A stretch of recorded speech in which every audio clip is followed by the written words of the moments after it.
Gotta go. Yeah, I'll call you back. I'm with that Realtor lady. In every real estate transaction, something comes up that the buyer or seller may have a question about. But in the heat of the moment, the question goes unanswered.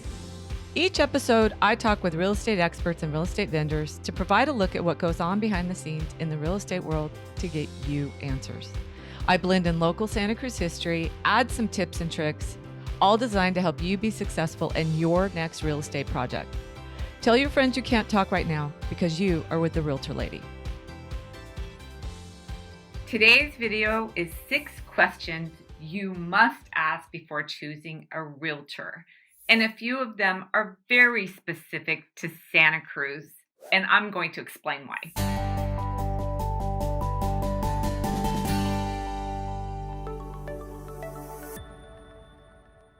Hi, I'm Michelle Flogel with Coldwell Banker Realty, and I have a couple tips for you when you are choosing a realtor. And I think a few of them I'm going to make clear why you would want to make it area specific. We're going to talk about Santa Cruz. The first one I think is a really good question is how long have you been in the business? I myself have been in the business 20 years, and there's a couple things that work there. First off, I know the market. A lot of times I know the houses, I know the neighborhood, but more importantly, I know other agents. And I have a good networking with other agents. I know them, I know their style, and I also can use them for information like, hey, you just sold one last week. What did you get for it? Because it typically takes 30 days for a sale to close, but you're ready to sell now and you want to know what that one went for. Might be able to find out based on my relationship with that agent alone. So time does really help. Now, newer agents can be a bit more aggressive and they definitely work very hard, but I always believe a seasoned agent is really a good way to go. So how long you've been in the business is probably the very first question. Number 2 is what percentage is your business working with home buyers or home sellers? Now, this isn't really area specific, but I do have an opinion about this. I think a lot of industry pundits always tell people you should hire a listing agent or you should hire a buyer's agent. Now, both of them are very good when you get them individually, but I also work both sides, and I think it gives a good perspective on what the seller is thinking about if you're a buyer or what the buyer is thinking about if you're a seller. Because if a seller says to me, do I need to remodel the kitchen? And I say, most buyers today are just so happy to get in a home.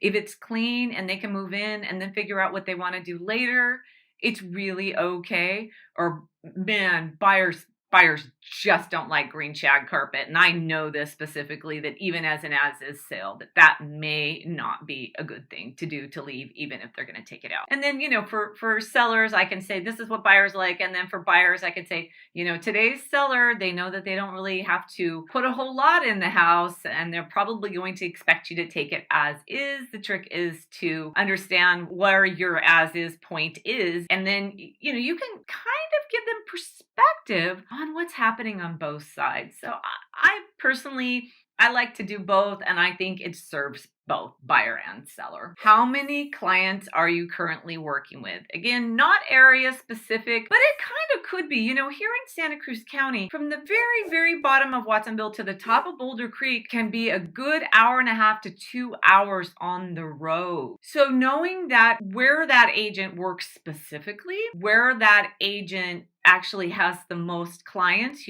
Some years I have a lot of clients in Boulder Creek and in Watsonville, and I let them know up front, hey, I have a listing I'm servicing here. And, that way they get an idea of what my timelines look like. Now, of course, I'm on the road and I can talk the whole time, which makes it really easy, but that's also a time crunch and you might want to know about that. And then how many clients are you actively working with? Well, I think as an independent agent with a transaction coordinator, that's the person who does all the paperwork, that 6 to 7 is really good for me at all times. And I do very well with that. I can get up to 8, but 10, oh my gosh, last summer I had 10 and I had a transaction coordinator and I had kind of a part-time assistant and it was bonkers. So I don't limit it, but I always try to keep that in mind because if I do feel like I'm going to get a little busy, I start putting feelers out who I can hire to help me. There's teams and then there's individuals. So that will play in that too. The next one is, do you work independently or do you work in a team?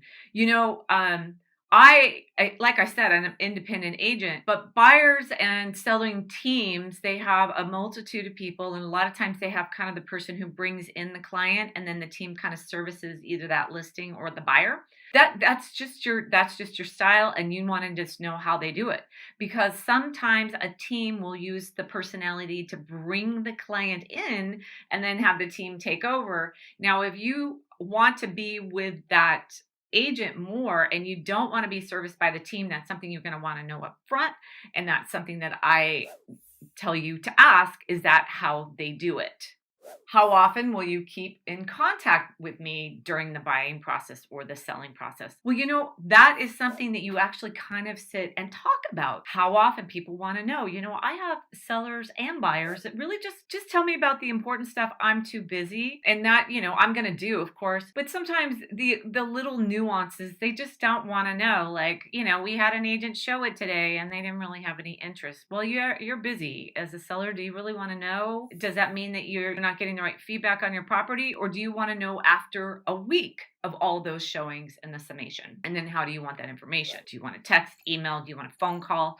You can actually drive that conversation less than a question, but this is what I would like. And it's really helpful to actually, when you're hiring that real estate agent, is you're setting up how you want to have how you want to have the transaction go. And it's just always really, really good to have all that outlined. Now, some of that really had to do with Santa Cruz, because the other part of it's not one of the questions that people normally ask, but I kind of think they should do, is, are you part-time or are you full-time in Santa Cruz? Because this is a hard area to live and work in, and your agent may have another job, or they might like to surf, or they might like to hike, or they might like to fish, or they might like to bike ride, and they may be out of range more than you like. So those are all things that you should check into when you're hiring an agent in Santa Cruz. Michelle at Local Coldwell Banker. Like, comment, subscribe. I'd love to hear from you. Thanks. Bye.